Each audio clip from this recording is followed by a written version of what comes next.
Secunderabad station రోడ్లోని సుప్రసిద్ధమైన శ్రీ గణపతి దేవాలయం పాలక కమిటీ వారు, కార్యనిర్వాహక కమిటీ వారు సమస్త మానవ సంక్షేమం కోసం లోక కళ్యాణార్థమై ప్రతి నెల పౌర్ణమి తర్వాత వచ్చే సంకష్టహర చవితిగాను, సంకష్టహర చతుర్థిగాను పిలువబడే ఈ పుణ్య తిథి నాడు ఎంతో వైభవంగా పరమ నిష్ఠతో శాస్త్రోక్తంగా శ్రీ మహాగణపతి హోమాన్ని చేయిస్తున్నారు.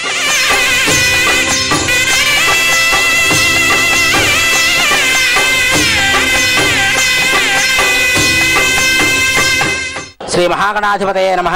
భాగ్యనగరంలో సికింద్రాబాదు రైల్వే స్టేషన్ సమీపంలో సుమారు 160-170 సంవత్సరాల క్రితం ఇప్పుడు ప్రస్తుతం ఉండబడేటువంటి యొక్క గణపతి దేవాలయంలో నవగ్రహ ఆలయ సమీపంలో ఒక బావిలో స్వామివారి యొక్క విగ్రహం ఉపలబ్ధమైనట్లుగా పూర్వీకులు చెప్తూ ఉంటారు. ఆలయంలో శ్రీ వల్లీ దేవసేనా సమేత సుబ్రహ్మణ్యేశ్వర స్వామి ఆలయము, హనుమదాలయము, నవగ్రహాలయము, తర్వాత ఉమామహేశ్వరి ఆలయములు, రమా సహిత సత్యనారాయణ స్వామి వారి యొక్క వర్తమంటపము, కాలసర్పదోష నివారణకు సంబంధించినటువంటి యొక్క విగ్రహ ప్రతిష్ట ఇవన్నీ జరిగాయి. ఈ యొక్క దేవాలయాన్ని సుమారు 1969 ఆ ప్రాంతంలో దేవాదాయ ధర్మాదాయ శాఖ వారు అధీనంలోకి తీసుకొని ఆగమ శాస్త్రంగా వాస్తు ప్రమాణంగా ఉండేటట్టుగా ఈ యొక్క దేవాలయాన్ని తీర్చిదిద్దారు. ఈ దేవాలయంలో స్వామివారిని ఆరాధించినట్లయితే వారి యొక్క కోరికలు తీరడంలో సందేహం లేదు. ఎంతోమంది భక్తులు వారి కోరికలు తీర్చినట్టుగా చెప్తూ ఉంటారు. అయితే ఇటీవల కాలంలో నిత్య గణపతి కళ్యాణము, నిత్య గణపతి హోమము, అటు తర్వాత ప్రతి మంగళ శనివారాల్లో కాలసర్పదోష నివారణ పూజ ఇవన్నీ కూడా నిర్వహిస్తూ ఉన్నాం. ప్రతి నిత్యం కూడా సత్యనారాయణ స్వామి వ్రతాలు జరుగుతూ ఉంటాయి. ఈ యొక్క దేవాలయంలో ప్రతి శుద్ధాష్టమి బహుళాష్టమి రోజున చండీ హోమం జరుగుతుంది. అదే కాకుండా మహాశివరాత్రి, సోమవారము, ఆర్ద్ర నక్షత్రం ఇత్యాది రోజుల్లో రుద్రహోమము, శనివారం రోజున నవగ్రహ హోమము, మంగళవారం రోజున మన్యు సూక్త హోమము, తర్వాత ప్రతి షష్ఠి కృత్తికా నక్షత్రాల్లో సుబ్రహ్మణ్యేశ్వర స్వామికి సంబంధించిన అనుష్ఠాన హోమములు ఇవన్నీ కూడా జరుగుతూ ఉంటాయి. అదే కాకుండా రాబోయే కాలంలో దేవాలయంలో వినాయక శాంతి అనేటువంటి ఒక ప్రకరణాన్ని కూడా ప్రారంభం చేయాలని సంకల్పించాం.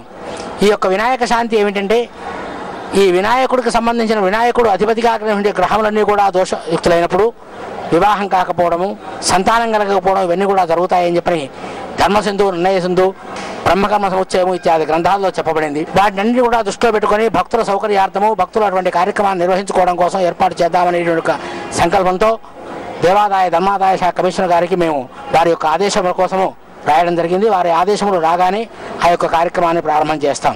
అలాగే దేవాలయంలో ప్రతి సంకష్టహార చతుర్థి పౌర్ణమి వెళ్ళిన తర్వాత వచ్చే చవితి రోజున స్వామివారికి అష్టోత్తర శత కలశాభిషేకం నిర్వహించబడుతుంది. అదే కాకుండా భక్తుల సహాయంతో ఇటీవలి కాలంలో స్వామివారికి ఏకాంత సేవ నిమిత్తం అని చెప్పని శయన మందిరం కూడా నిర్మించడం జరుగుతోంది. శయన మందిరం కూడా ఏర్పాటవుతూ ఉంది. దేవాలయాన్ని ఉదయం 5:30 గంటలకే తెరిచి సుప్రభాత సేవ ఇవన్నీ కూడా జరిగి అభిషేకము ఇవన్నీ కూడా జరుగుతూ ఉంటాయి.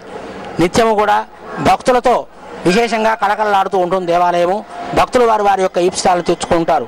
అయితే ఈ సంవత్సరము నిజ భాద్రపద శుద్ధ చతుర్థి బుధవారము 19/9/2012 నుండి ప్రారంభమై 30/9/2012 వరకు ఆదివారం వరకు కూడా ఈ దేవాలయంలో అత్యంత వైభవోపేతంగా గణపతి నవరాత్రి ఉత్సవములు జరుగుతాయి. ప్రతి నిత్యం కూడా సాయంకాలము 5:30-6 గంటల నుంచి ప్రారంభమై రాత్రి 9-9:30 వరకు 10 గంటల వరకు కూడా సాంస్కృతిక కార్యక్రమాలన్నీ కూడా జరుగుతాయి. 20వ తారీఖు నుంచి ప్రారంభమై 28వ తారీఖు వరకు కూడా ఈ యొక్క కార్యక్రమాలన్నీ కూడా నిర్వహించడం జరుగుతుంది. తర్వాత భక్తుల సౌకర్యార్థము ప్రసాద వితరణ కానివ్వండి, విక్రయ ప్రసాదం కానివ్వండి, మంచినీటి సౌకర్యములు కానివ్వండి కూడా ఆలయ కార్య నిర్వహణాధికారి యొక్క పర్యవేక్షణలో, ఆలయ పిఏ గారి యొక్క పర్యవేక్షణలో, సూపరింటెండెంట్ యొక్క పర్యవేక్షణలో ఇవన్నీ కూడా కార్యక్రమాలు యథావిధిగా జరుగుతాయి. కాబట్టి 50 మంది భక్తులు కూడా స్వామివారి యొక్క సేవల్లో పాల్గొని స్వామివారి యొక్క కృపకు పాత్రలు కావాల్సిందిగా దేవాలయం తరఫున కోరుతూ ఉన్నాము.